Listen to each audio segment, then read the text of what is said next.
A good Erev Yontiv. What an extraordinary, unusual Yontiv this is for all of us. Whether you're single, whether you're married, the amount of time, the quantity and quality of time that we are spending in our homes is something new for each and every one of us. And as the Rebbe once taught us, that one of the definitions we have for a chassid, who is a chassid? So one of the answers is a chassid is someone who has the power to create and uplift his and her environment. A chassid mach desviva. That by the very fact that we are connected to our Rebbe, we all have the power to literally uplift and to infuse a new environment with Yiddishkeit and with Hasidishkeit, etc., etc. And we all find ourselves in a new environment. Now, truth be told, we have lived in our homes before, but not this way. This is new. And it's incumbent upon all of us, as we enter the final days of Yom Tov, Shvi shel Pesach and Achron shel Pesach. And as we will explain in a moment, the significance of these two awesome dates is that we walk away after Yom Tov by indeed affecting and uplifting permanently our environments. The goal is to find something connected to Yiddishkeit, that we all know that our environment can use, or that our environment should not have this or that, in order to allow God's presence to be there in a more palpable way. And many of us, self-imposed, are stuck somewhere.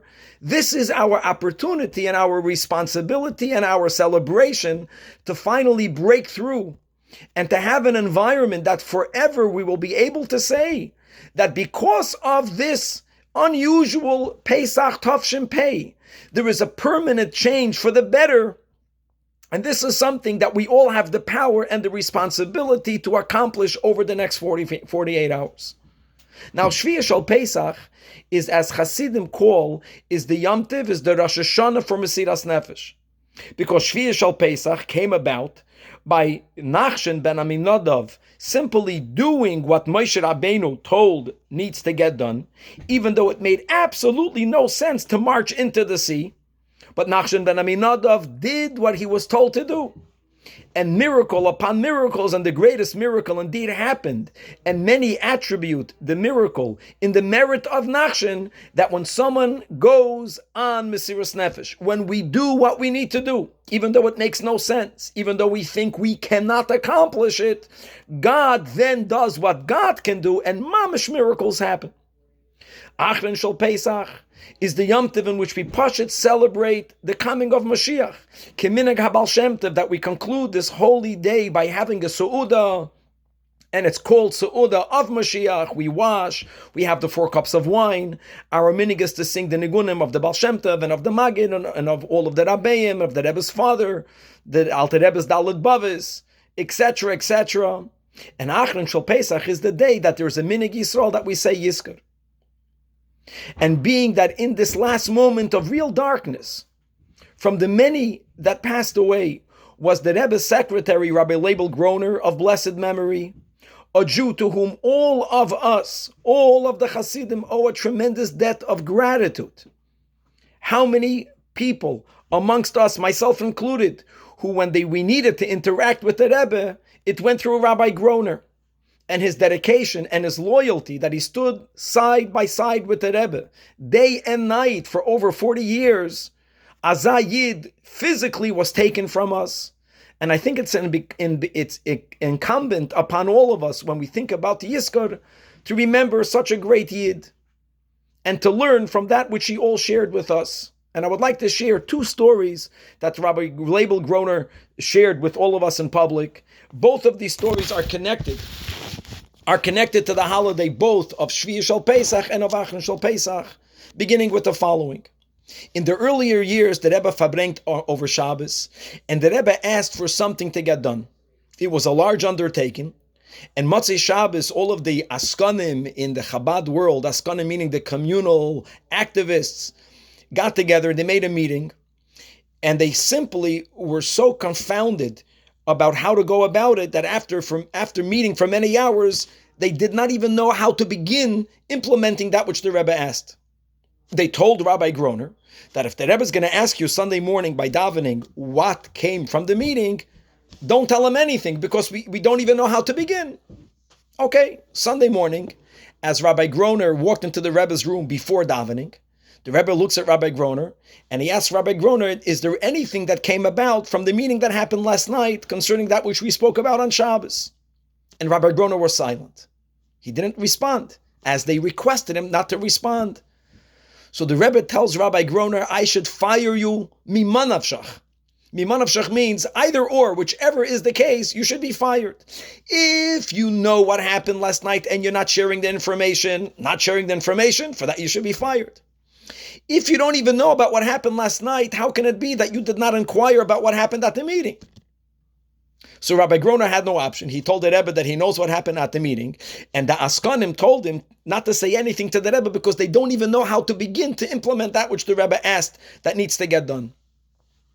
So the Rebbe said, Rabbi Groner, tell these Askanim that if they would have been there by Shviya Shal Pesach, we still would have been waiting before going into the sea. That when something has to happen, you have to have Mesiras Nefesh, just go and do it.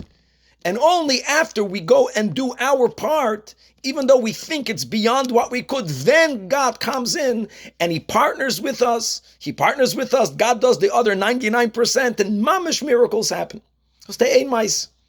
The power of Mesiras Nefesh, and that's the Yom Tov of Mesiras Nefesh, and that's the obligation upon us, the responsibility of celebrating Shviya Shal Pesach the way we should, is by thinking about, like we mentioned, what is it that I can upgrade in my home?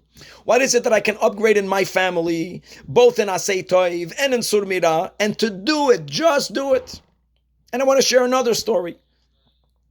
And the story is like this, that Rabbi Groner in the later years was not well once.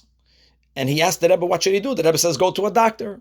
Good. He goes to a doctor. He comes back. The Rebbe asked him, and what happened? So he tells the Rebbe that the doctor gave him a medicine. So the Rebbe told him, and what did you do with the medicine? He says, I already bought the medicine. The Rebbe understood that he didn't take it yet. Maybe Rabbi Groner was hoping that the Rebbe is going to give him a bracha and he won't need to take it. So the Rebbe tells him, you put the medicine on the shelf? And the Rebbe went on to say the following. He says, imagine that by the story of Chanukah, this happened around Chanukah time, if the Chashmonoim would have gone into the Beis HaMikdash, which they did, and they found that one jug of oil that miraculously was overlooked by the Yevanim. Miraculously, the seal was still there. Says the Rebbe, imagine if they would have celebrated the finding of that jug of oil by putting it on the shelf and ultimately putting it into a museum. And it could very well be, says the Rebbe, that we would have had this jug of oil today. We would have been able to point and say, wow, that jug of oil, that was found by the Chashmonoim. Unless the Yevanim didn't see it. The Rebbe says if they would have done that, there would not have been the Yom Tov of Chanukah. The Yom Tov of Chanukah came about because they didn't put it on the shelf, they put it inside of them. They internalized that.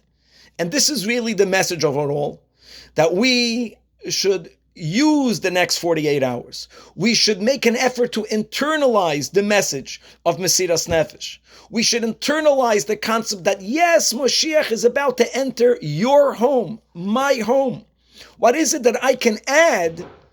What type of upgrade that I, as a chassid, am able and therefore responsible to do to be able joyfully with ourselves and with our families, and a bracha to all the single people that you should all have families, that we should be able to greet Mashiach Tzidkenu now in our homes and be proud of showing Him the environment that we made in this darkness, that we have the koyach to transform darkness into light.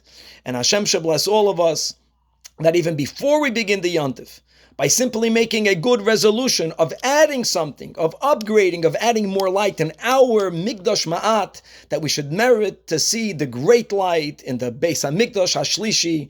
May we merit that moment now, Mamish Agut Yom Tov, Agut Yom Tov.